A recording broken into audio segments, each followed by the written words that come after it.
Мельница ориентировочно 35% полная загрузка.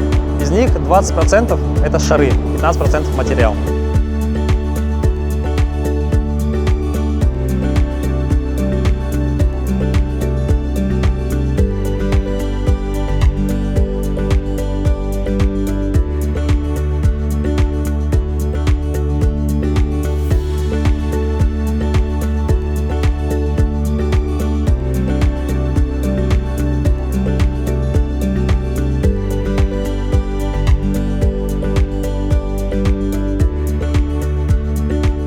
Шары размером диаметр 140 мм, весом примерно 12 кг.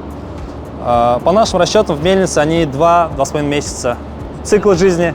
Позже они выходят через специальные решетки, попадают вместе с рудой на грохот. И далее, чтобы эти же шары не повредили дальнейшее оборудование, на конвейере есть установлены 3 магнита.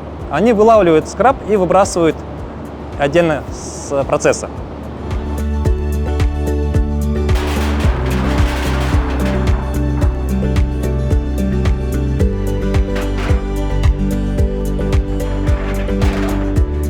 Вот перед вами стоит контейнер. Здесь начинается процесс шарозагрузки. Ставится контейнер на прокидку, с него в бункер шары загружаются. Далее бункер подает через дозатор питатель шаров на конвейер, и вместе с рудой шары поступают в сагмил. Вес одного контейнера полного шарами 26 тонн. Это только шары. Это примерно 2200 шаров. За месяц наша фабрика потребляет от 20 до 25 таких контейнеров, в зависимости от количества руды, которую мы переработали. Мы считаем удельный расход, это по количеству шаров на переработку руды. Это, легко это высчитывается.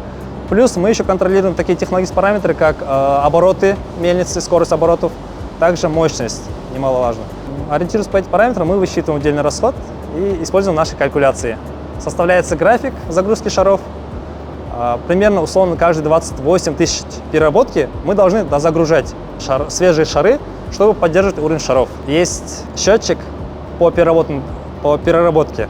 По этому счетчику подсказывает, когда нужно загружать шары. То есть мы один контейнер делим на 4 порции. То есть каждые 28 тысяч тонн переработки мы загружаем 25% от одного контейнера.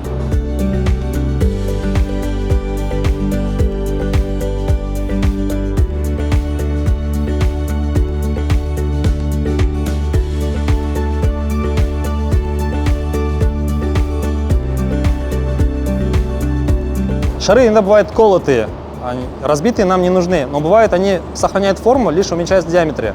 Мы их собираем, обратно в контейнер грузится. И эти шары используются повторно на мельницах более мелкого размера. Тем самым мы сокращаем наши расходы, не покупая новые партии.